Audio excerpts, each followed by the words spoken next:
en la Nueva Versión Internacional. Éxodo 14, 9 al 15. Dice así la Escritura: los egipcios, con todo su ejército, con carros y caballería, salieron a perseguir a los israelitas y los alcanzaron en la orilla del mar, junto a Pi-Hahirot, si así se pronuncia, y frente a Baal-Zephón, donde estaban acampados. Cuando los israelitas se dieron cuenta de que el faraón y los egipcios se acercaban, tuvieron mucho miedo y pidieron ayuda al Señor.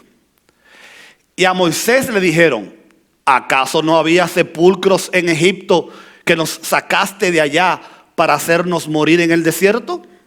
¿Por qué nos has hecho esto? ¿Por qué nos sacaste de Egipto?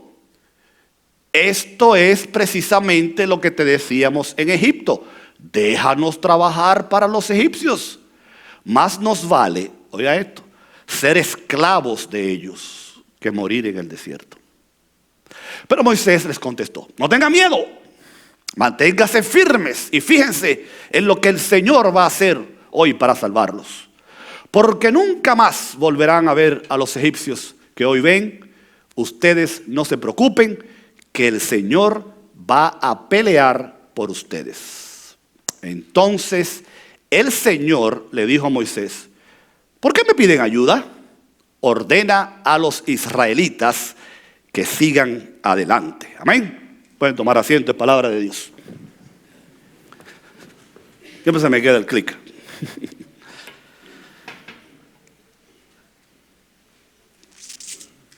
El escudo de Australia, el escudo de la bandera, el escudo oficial de Australia, como lo pueden ver en pantalla, tiene plasmado allí la imagen de dos animales típicos de ese país. ¿Lo identifican? El canguro y el emú, se dice en español, emú. Y hay una razón por la cual estos animales están en ese escudo. Según lo que estábamos leyendo, los australianos escogieron, de todas las especies de animales que existen en el país, escogieron a estos dos porque tienen un común denominador. Ninguno de estos dos animales se puede desplazar hacia atrás, solamente y siempre hacia adelante.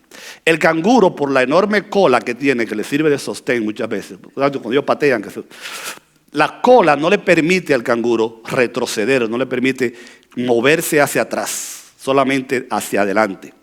Y el otro animal tiene una pata con 3 pezuñas que si trata, dice el libro, que si trata de moverse hacia atrás se cae.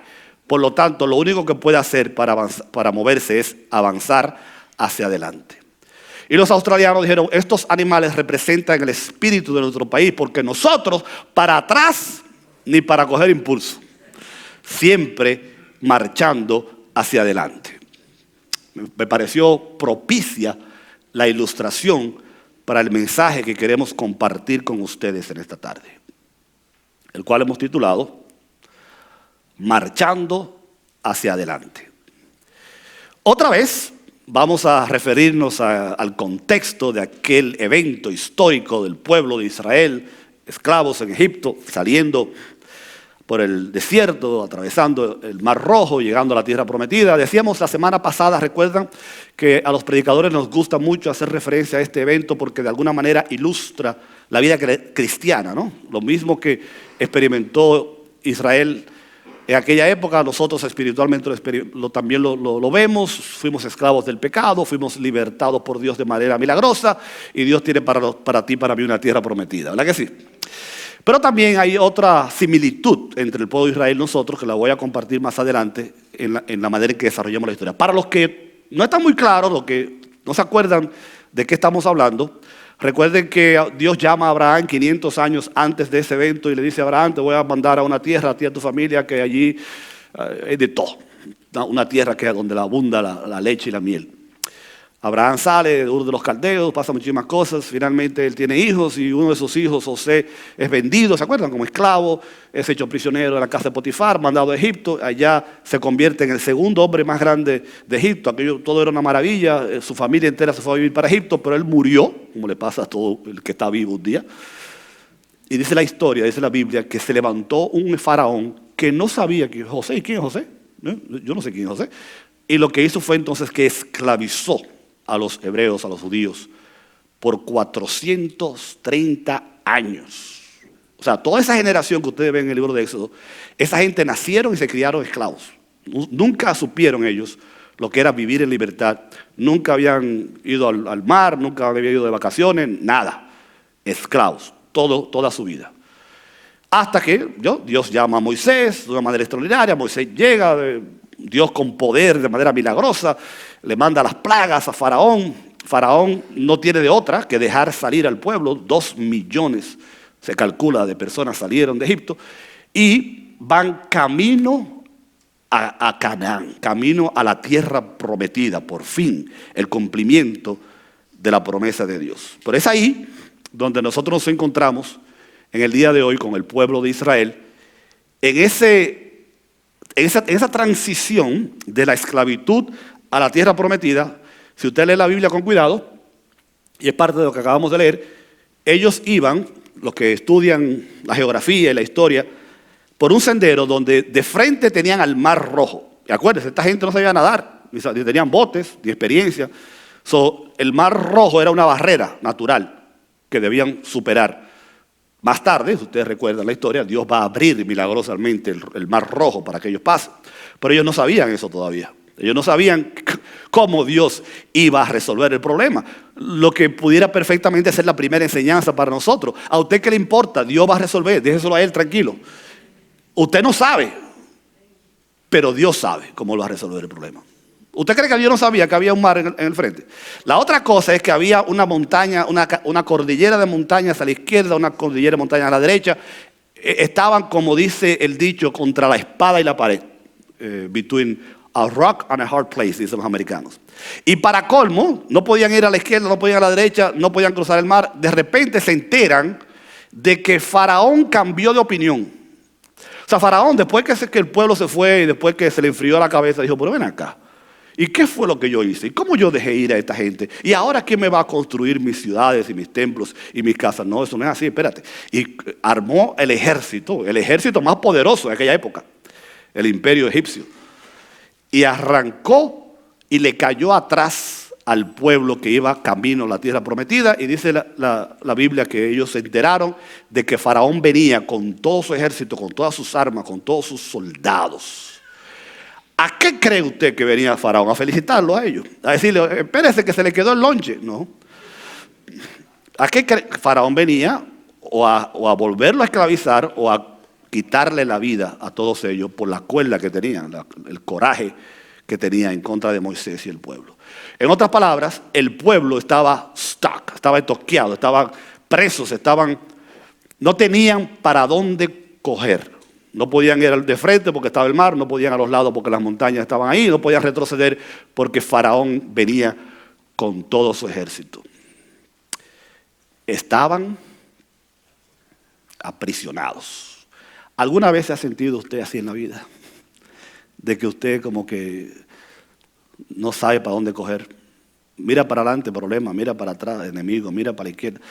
Puede ser que usted esté en una relación, prisionero, que usted esté en un barrio. ¿Cuándo saldré de este barrio, Señor? Prisionero. Prisionero en un trabajo, prisionero en una situación de pecado, a ver, porque el pecado aprisiona y esclaviza los vicios y todas esas cosas. Por lo tanto, yo decía hace un rato que no solamente por lo que dijimos ya tenemos una similitud con el pueblo de Israel, pero en este caso también nosotros podemos perfectamente como seres humanos decir que hubieron o habrán situaciones en nuestra vida donde nos podemos sentir aprisionados, nos podemos sentir como si no hay salida. Y tenemos que hacer, ¿verdad?, con el Chapulín Colorado. ¿Y ahora? ¿Quién podrá defendernos? Algo interesantísimo pasa.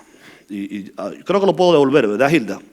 donde en el pasaje, si usted ve, desde el versículo 13, cuando el pueblo dice, ¡ay, Moisés! ¿Y ahora qué vamos a hacer? Moisés dice, manténganse firmes y fíjense en lo que el Señor va a hacer hoy para salvarlo, porque nunca más volverán ustedes a ver a los egipcios que hoy ven. Ustedes no se preocupen, que el Señor va a pelear por ustedes. Fantástico, 100 puntos para Moisés, ¿verdad? Positivo el hombre, no, eso no es, no se preocupen, tranquilo, quieto, que tú verás que Dios va a resolver. Pero algo pasa, ponga atención, algo pasa entre el versículo 14 y el versículo 15 que no está en la Biblia. Es como si alguien hubiera arrancado una página. No creemos que haya pasado así, pero hay un brinco, porque ustedes oyeron todo lo que Moisés dijo, ¿verdad? Versículo 15. Entonces el Señor le dice a Moisés, ¿por qué tú me pides ayuda? Lo que implica que aparentemente después que Moisés recibió la descarga del pueblo, Moisés fue donde Dios. No a decirle, dije, mira Señor, no te preocupes, ellos están paniqueados, pero ya yo le dije, no. Aparentemente, según lo que dice el pasaje, Moisés fue con la misma queja o con la misma actitud ante Dios a decirle, y Dios lo mira, perdónenme mi dominicanismo, Dios lo mira y dice, ¿y qué mojiganga es la tuya, Moisés? O sea, ¿por qué tú vienes a mí a pedirme ayuda? Este no es momento hay momento para orar, hay momento para trabajar. Lo que tú tienes que hacer, Moisés, es decirle a los hijos de Israel que sigan hacia adelante. A mí me gusta la traducción al lenguaje actual que dice, ¿y por qué me pides ayuda? Mejor ordena a los israelitas seguir adelante. En inglés dice, tell them to move forward. No es la primera vez que en la Biblia va a aparecer este juego de palabras. Si ustedes recuerdan cuando Josué subió a tomar la ciudad de Jericó, dice la Biblia que en un momento el pueblo subió derecho y hacia adelante. Cuando Ezequiel tuvo la visión de las ruedas y los seres, dice que los seres se movían derecho y hacia adelante. Porque parece que siempre ha sido la intención de Dios que nosotros entendamos que para atrás no hay opción. Como el canguro o como el emú, nosotros y como los agentes de Australia, el creyente siempre tiene que entender que la dirección es derecho y hacia adelante. Que no podemos distraernos, que no podemos dejarnos amedrentar por el enemigo, que no podemos sucumbir ante las adversidades, que no debemos quedarnos sentados en el piso llorando, quejándonos, porque la queja, que es yo creo que una de las principales los principales pecados o de las principales conductas nocivas que nosotros podemos tener es la queja. ¿Usted conoce gente que se queja mucho? Como que no es muy bueno, ¿verdad? Uno janguea con gente que se queja mucho. Hay gente que se queja si llueve, se queja si no llueve, se queja si hay nieve, se queja si no hay nieve, si el culto, si el pastor hace chistes, si no hace chistes, siempre se quejan de algo. Y esta gente tenían un degree en queja. Lo vamos a ver en un minuto, la gente de Israel. Pero Dios le da a ellos la instrucción. Básicamente Dios lo que le dice, yo no voy a perder tiempo con ustedes. Ustedes solamente hagan lo que yo les dije que tienen que hacer. Sigan moviéndose hacia adelante, que de lo demás me encargo yo. ¿Usted oyó lo que yo dije? Dios te está diciendo, sigue adelante, que de lo demás se encarga Él. Pero hoy hay 3 cosas que yo quiero compartir con ustedes que pueden dificultar o en algunos casos hasta impedir que nosotros nos movamos hacia adelante. Ustedes lo vieron el primero, ¿verdad? El primero es el miedo. Era el versículo. Cuando los israelitas se dieron cuenta de que Faraón y los egipcios se acercaban, tuvieron no miedo, no, mucho miedo. Y pidieron ayuda al Señor, por lo menos hicieron algo bueno. Hay una fórmula muy, muy buena. Cuando usted tenga miedo, no se meta debajo de la cama, pida ayuda al Señor. Vamos a darle punto a los israelitas por eso. Pero lo importante es, mis queridos hermanos, que el miedo puede perfectamente ser un gran impedimento para que nosotros lleguemos al lugar de bendición que Dios tiene para nosotros. Porque ¿qué es el miedo? Bueno, esa actitud, ese sentimiento, como usted quiera llamarlo, donde nosotros vemos las cosas de la manera más negativa posible. Yo voy a explicar en el próximo punto la realidad que ellos estaban viviendo, pero ponga atención a esto. No es cierto que nosotros somos gente miedosa por naturaleza. Nosotros, ahora mismo, hay un montón de gente paniqueada por el coronavirus. Y usted dirá, bueno, porque es una amenaza real, ¿verdad? ¿Okay? Pero, ¿por qué preocuparse por lo que no ha sucedido todavía? Hay gente comprando máscaras ya y metiéndose bajo la tierra porque cree que la... Y ya me dice una cosa, yo no estoy diciendo que no es bueno preocuparse y tomar, ¿verdad? Sería una locura. Uno dice, voy para China ahora para enfrentar el virus, que es un disparate. Pero nosotros no tenemos por qué vivir pensando... Miren lo que yo dije esta mañana en el sermón.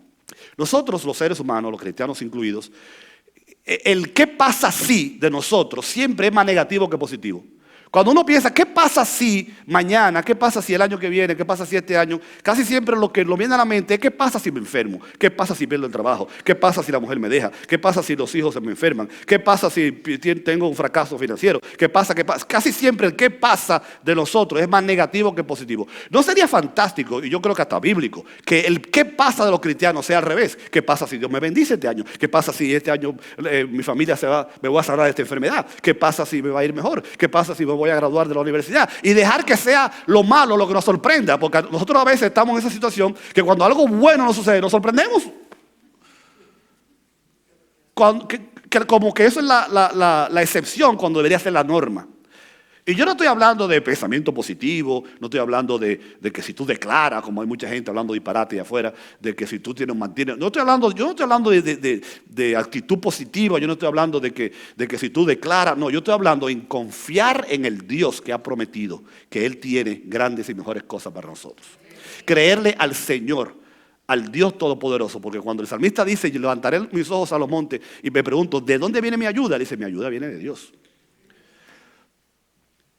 Entonces, nosotros no podemos pasarnos la vida pensando qué pasa si. Si lo hacemos, deberíamos estar pensando qué pasa si Dios cumple su promesa en mi vida de aquí en adelante. Y el temor, además, es una condición, un sentimiento que tiende a paralizar a la gente. Yo les he en varias ocasiones le he mencionado la historia que está en la Biblia de David y Goliat. Cuando David llega al campamento, dice que cuando el pueblo de Israel estaba en un lado, los filisteos en otro, y el manganzón de Goliat salía todos los días a insultar al pueblo, a insultar a Dios. Y dice la Biblia que los israelitas estaban literalmente frozen, paralizados. O sea, no se podían mover del miedo, porque el miedo hace eso. Cuando usted tiene miedo, usted literalmente deja de moverse. Entonces, el miedo paralizó al pueblo, de tal manera que dejaron de avanzar. Y el enemigo, mis queridos hermanos, eso es lo que quiere con nosotros. Él quiere paralizarnos, Él quiere que dejemos de servir, que la iglesia se haga inefectiva, que tú te hagas inefectivo. Él quiere impedir el caminar tuyo con Dios hacia el lugar de bendición al cual Dios te quiere llevar. Y nosotros no se lo vamos a permitir. Amén. Hablando de paralización, yo he contado 2 o 3 veces lo que me pasó a mí cuando yo salí por primera vez de mi país, que fui a un viaje misionero a Jamaica. Primer viaje, tenía como 17 años yo. Y fuimos un muchacho de Puerto Plata, un misionero norteamericano y yo, de Loco Viejo, Lotero, nos pusimos a caminar por la ciudad de Kingston, en uno de los peores barrios que hay en Kingston.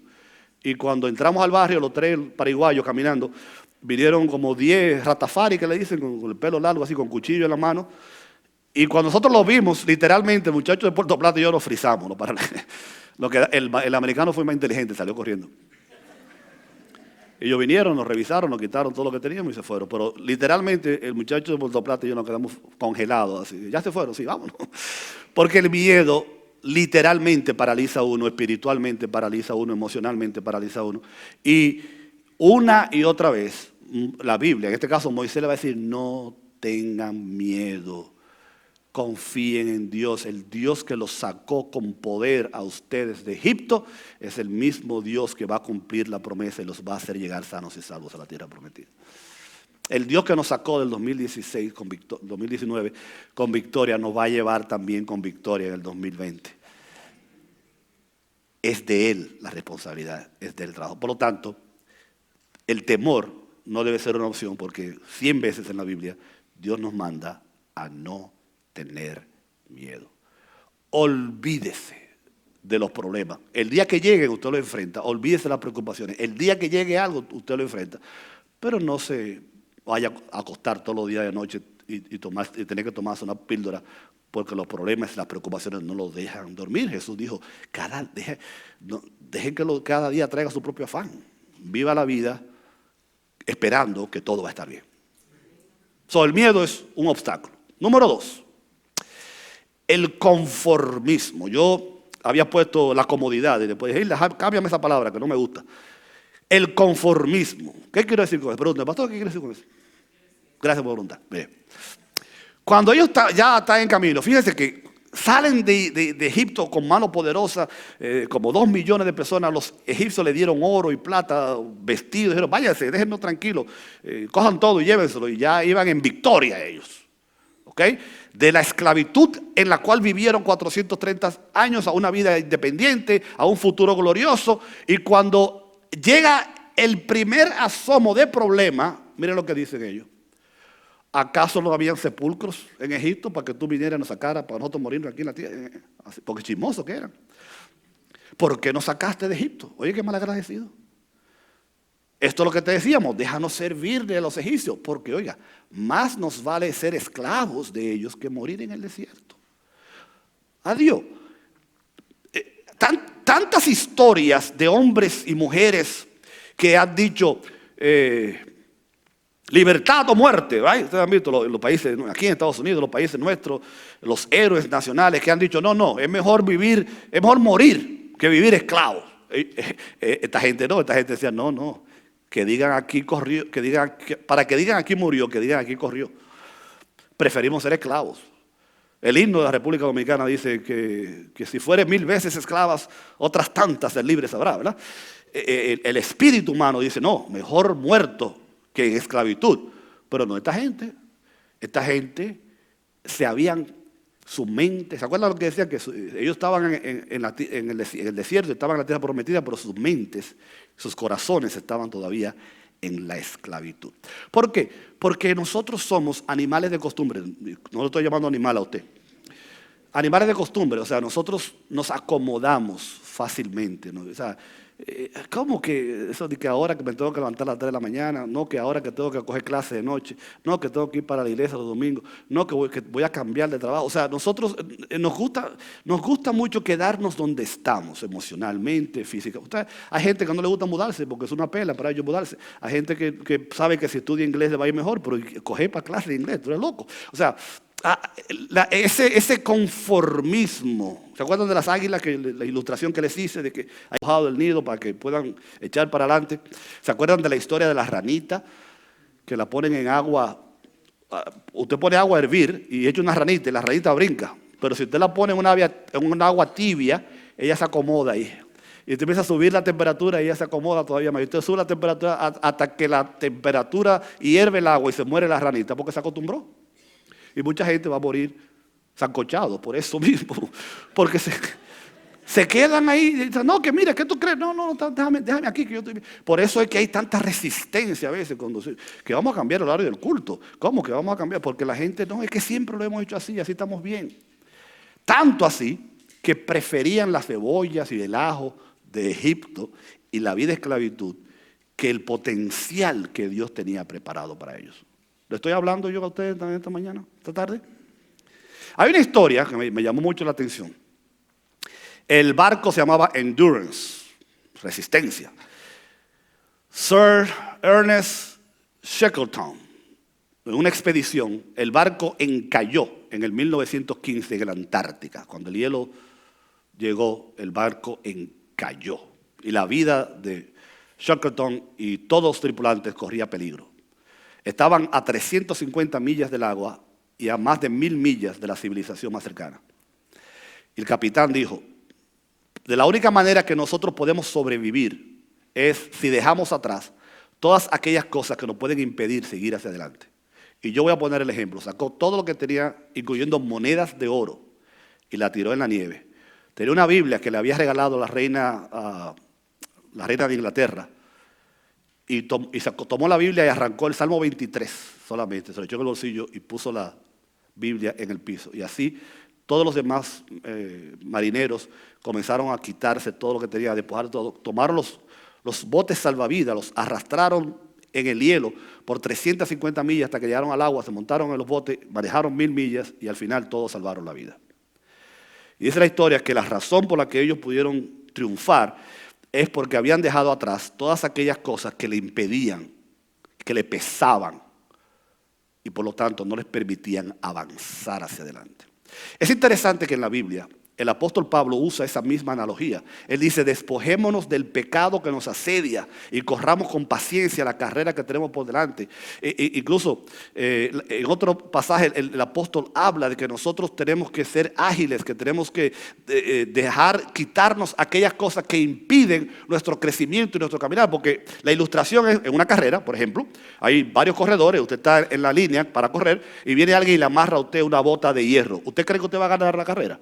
No. O usted está en una competencia de natación y está todo el mundo listo para nadar y a usted le ponen una mochila llena de piedra. ¿Usted cree que usted va a ganar la carrera? No.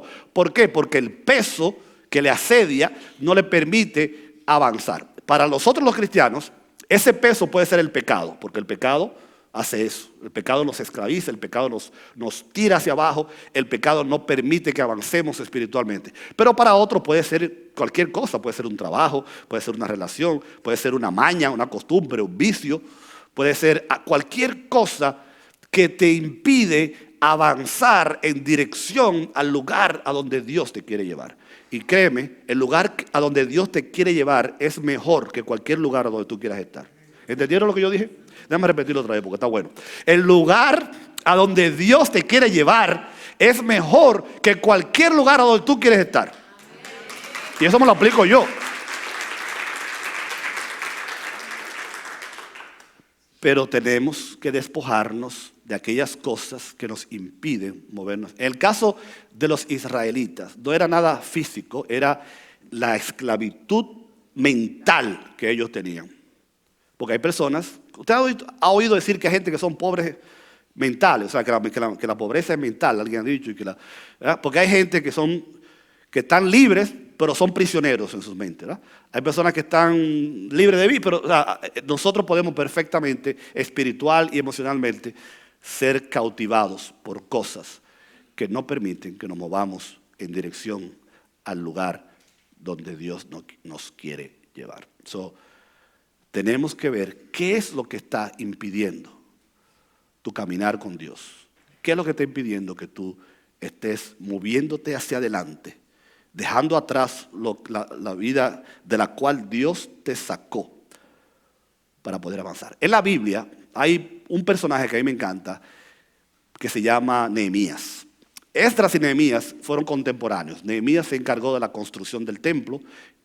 Nehemías se encargó de la reconstrucción de los muros de Jerusalén y Esdras se encargó de la reconstrucción del templo.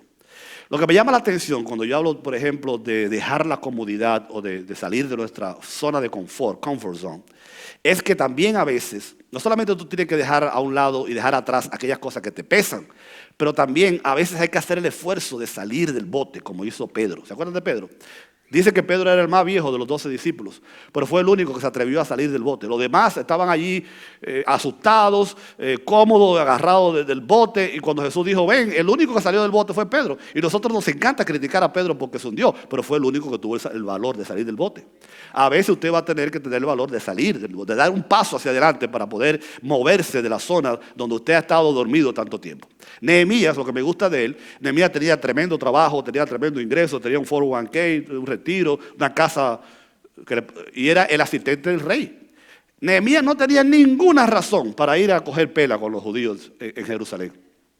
Sin embargo, él dejó atrás todas aquellas comodidades y todas aquellas cosas seguras que tenía para obedecer la voz de Dios, porque él sabía que por más cómodo y por más buena que fuera la vida que él tenía, servir a Dios era una mejor vida. ¿Entendieron? ¿Oyeron eso? Voy a repetirlo otra vez porque está bueno. No importa lo cómodo y lo bien que te esté yendo a ti en la vida. Si Dios te llama a hacer algo, obedecer a Dios te va a traer mejores beneficios y mayores recompensas. Y Nehemías lo hizo. Y lo hizo Moisés también cuando salió y lo hizo David. David estaba cómodo. La Biblia no dice que estaba cómodo, pero estaba cómodo con sus ovejas. Y él mataba a los osos y a los coyotes. Y fíjate que ni siquiera Nadie sabía que él existía porque hasta el papá se olvidó de él cuando estaban llamando, ¿te acuerdas? ¿No te queda un hijo? Ay, sí, el más chiquito que está ahí. Él estaba bien, sin embargo, Dios lo sacó de ahí, detrás de las ovejas, dice la Biblia, para llevarlo a un lugar de triunfo y de bendición. Entonces, nosotros tenemos que estar dispuestos a dejar la esclavitud de Egipto. Porque otra cosa, y con esto termino este punto. Ellos estaban en Egipto y estaban mal. Dios los saca y van por el desierto y ya querían volverse a Egipto otra vez, porque entendían que allá estaba mejor que ahora. Después van a cruzar el río Jordán, van a cruzar primero el Mar Rojo, después el río Jordán, y el propio Josué, el gran héroe, porque Josué fue tremendo, ¿no? El gran héroe, ustedes se acuerdan, porque lo predicamos hace unos domingos atrás, cuando perdieron la batalla de Ai, ¿qué dijo Josué? Mejor hubiera sido que nos hubiéramos quedado de aquel lado del río, así mismo dijo. O sea, Josué, después que está en la tierra prometida, y ante el primer asomo de problema, dijo, me arrepiento de haber dado este paso, mejor me hubiera quedado en el desierto. Y los israelitas que estaban en el desierto, al primer asomo de problema dijeron, nos arrepentimos, nos hubiéramos quedado en Egipto. ¿Están viendo el patrón? ¿Por qué? Porque se acostumbra, y si Dios lo hubiera movido de la tierra prometida a Alaska, hubieran dicho en Alaska, no hubieran movido de la tierra prometida, porque siempre hay una excusa para quejarse. Y Dios lo que estaba tratando era, otra vez, de hacerlos crecer, de bendecirlos, de llevarlos a un lugar alto, de cumplir la promesa que le había hecho a Abraham. El miedo, la comodidad y finalmente la oposición. ¿Qué quiero decir con esto? Bueno, el peligro que ellos enfrentaban era real. O en otras palabras, ellos no se inventaron la historia de que Faraón venía por ahí. Es verdad que el hombre venía y venía con malas intenciones. Es verdad que venía con un ejército poderoso. Esa gente no sabía ni pelear, ninguno de ellos, ni tenían armas. Es verdad que el mar estaba al frente. Fíjense lo que dice la Biblia. Los egipcios con todo su ejército, no dejaron ni uno atrás. Con carros y con caballería. Salieron a perseguir a los israelitas y lo alcanzaron a la orilla del mar. En otras palabras, hay que darle un poco de crédito porque la situación estaba fea. Yo lo que estoy tratando de decir es que no podemos minimizar de que a veces la situación se va a poner fea y va a ser real. La enfermedad va a ser real, la falta de trabajo va a ser real, la situación en la casa va a ser real. El problema, Satanás es real. Él es nuestro enemigo y él él va a hacernos oposición todas las veces que pueda para evitar que nosotros como personas, como familia y como iglesia alcancemos y lleguemos a Canaán, a la tierra prometida, al lugar de bendición a donde Dios nos quiere llevar. Pero si real es Satanás y si real son los problemas, más real es el Dios en que nosotros hemos creído. Y más real es el Dios que puede hacer la diferencia. Porque esta es la clave de todo, mis queridos hermanos. ¿Tenían derecho ellos a preocuparse? Probablemente. ¿Era real el peligro inminente? Claro, y si Faraón llegaba antes de que Dios interviniera, la historia iba a terminar mal. Ellos estaban, como dijimos al principio, entre la espada y la pared. Pero ellos no salieron por su cuenta de Egipto. Dios los sacó. Dios fue quien los condujo. Y Dios fue quien los llevó hasta la puerta de la tierra prometida. El que después duraran 40 años dando vueltas en el desierto no fue culpa de Dios, fue culpa de ellos. Y este es el punto que tal vez nos debe llamar más la atención. Es los problemas de la vida, los ataques del enemigo, los ataques de la gente, las circunstancias adversas. ¿Van a ser reales? Sí. Pero eso no es problema tuyo. Dios nunca te habla ni a ti ni a mí que nosotros entendamos por qué Él hace las cosas. Porque la primera pregunta que hicieron los israelitas fue: ¿para qué tú nos trajiste aquí? ¿Right? En otras palabras, Moisés, tú no sabes lo que tú estás haciendo. Y Dios menos todavía. Y Moisés se deja contagiar, porque es otra cosa que creo que me olvidé mencionar. La fe se contagia, y por el miedo y la mojiganga también se contagia. El pobre Moisés, entre el versículo 14 y el versículo 15, parece que se dejó influenciar por el negativismo del pueblo y fue a quejarse. Y por eso Dios le contesta de manera fuerte, dice: Moisés, no tengo tiempo para ti, este no es momento para estar discutiendo, dile al pueblo que siga hacia adelante, que yo sé lo que estoy haciendo. ¿Será que Dios nos está diciendo a nosotros: olvídate de lo que te dijo el médico, olvídate de lo que te dijeron por tu casa, olvídate de lo que está pasando, yo sé lo que estoy haciendo, sigue caminando, que el que está contigo es más poderoso que el que viene atrás? Entonces yo, como soy medio fresco, me atrevo a decir que nosotros podemos perfectamente, cuando nos veamos entre la espada y la pared, decirle al Señor: tú sabes lo que tú estás haciendo. ¿Te has visto cuando uno hace una cosa que la mujer le dice: tú sabes lo que tú estás haciendo, ¿verdad? O sea, no es una declaración, es una amenaza. Tú sabes lo que tú estás haciendo, ¿verdad? Yo creo que nosotros podemos perfectamente, cuando nos encontremos en una situación difícil, con Faraón atrás y el enemigo delante y las circunstancias difíciles, podemos perfectamente ir a donde Dios y decirle: tú sabes lo que tú estás haciendo. Eso es mejor que decirle: ¿para qué me trajiste aquí? ¿Y por qué tú permitiste? Porque nos encanta cuestionar a Dios y cuestionar las cosas cuando pasan en nuestra vida. Cuando lo que tenemos que hacer es hacer lo que Moisés dijo. Moisés le contestó: no tengan miedo, manténgase firme. En este caso, Dios nos llama muchas veces a take it easy, cógelo suave, relax, siéntate. Fíjense que el Señor va a hacer hoy una cosa maravillosa. Y estos egipcios nunca lo van a volver a ver. El Señor peleará por ustedes. Hermanos, Dios peleará por nosotros. En otras palabras, Dios nunca dijo que era tuya la responsabilidad de salir del problema. El que te sacó de Egipto te llevará por el desierto, te pondrá en la tierra prometida, te cubrirá, te sostendrá, te alimentará. ¿Y acaso no lo hizo Dios? ¿Acaso no alimentó Dios? ¿Acaso no proveyó Dios? ¿Acaso no protegió Dios? ¿Acaso no abrió Dios el mar? ¿Acaso no abrió Dios el río? ¿Acaso no destruyó Dios los muros de Jericó? ¿Acaso no hizo Dios? Entonces, si Dios ha hecho tanto y ha demostrado tanto, ¿por qué tenemos nosotros que paniquearnos cuando el caminar se haga difícil? El mandato del Señor es: sigan hacia adelante, manténgase firme como un ejército. Porque la otra comparación que dije que haría acerca del pueblo de Israel es que en la Biblia el pueblo de Israel va a ser un ejército que va a salir a pelear, a conquistar la tierra prometida. En el Nuevo Testamento la iglesia es descrita como un ejército. Nosotros somos el ejército de Dios, Él es el capitán. Y nosotros servimos en su milicia, obedeciendo sus órdenes y adoptando las disciplinas que tenemos que adoptar para ser soldados eficaces y fieles. La semana pasada, creo que fue, hablamos de que Pablo habla de nosotros como agricultores, habla de nosotros como deportistas y habla de nosotros como soldados. Y hablamos en aquella ocasión, nos enfocamos en el cristiano como deportista. Hoy tenemos que hablar del cristiano como soldado de Jesucristo, como miembro del ejército de Jehová, donde la ventaja es que nosotros no tenemos que tirar ni un tiro, como no lo hicieron los israelitas cuando conquistaron aquellas ciudades importantes. Dios peleará la batalla por nosotros. Alzaré mis ojos a los montes, dice el salmista. ¿De dónde vendrá mi socorro? Mi socorro viene de Jehová. ¿Y quién es Jehová? El que hizo los cielos y la tierra. ¿Tú quieres uno más fuerte que ese? ¿Tú quieres un mejor resumen? Que el Todopoderoso, el Eterno, el que todo lo puede, el que abre y nadie cierra, el que cierra y nadie abre, el que hace milagros, ese es el Dios en que nosotros hemos creído. Y termino con esto. En Isaías 58, versículo 11, el profeta dice, en la Reina Valera: Jehová te pastoreará siempre.